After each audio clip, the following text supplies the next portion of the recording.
നിങ്ങട്ട പോന്നോളൂ. കൃഷ്ണ ഗുരുവായൂരപ്പ.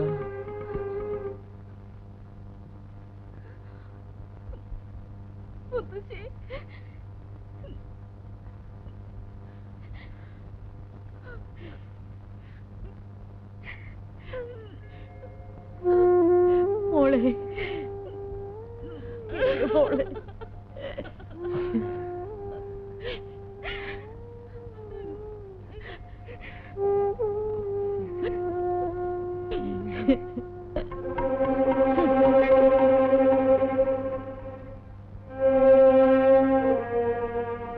വേണ്ട, നോക്കണ്ട.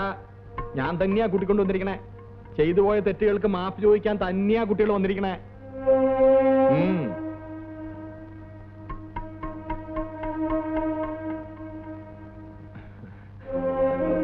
നിങ്ങളും നോക്കണ്ട. മുത്തശ്ശിക്ക് ഒരു അസുഖവും ഇല്ല. വെടി തീരൂന്നൊക്കെ പറഞ്ഞത് വെറുതെയാണ്. പരിപൂർണ ആരോഗ്യത്തോടുകൂടി തന്നെയാണ് ഇപ്പോഴും ഇരിക്കണേ.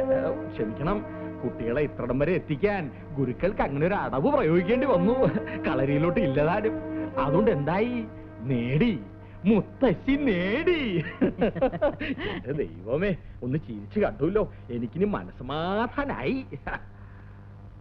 എന്നാൽ എന്റെ കുട്ടി എന്നോടൊരു വാക്ക് പോലും പറയാ. ഇനി പഴംപുരാണൊന്നും വേണ്ട കേട്ടോ. ദേ, ഇവരെയൊക്കെ ആദ്യമായിട്ട് കാണുകയല്ലേ. ഇയാൾ ആരാണെന്ന് ഞാൻ പ്രത്യേകിച്ച് പറഞ്ഞു തരേണ്ടല്ലോ.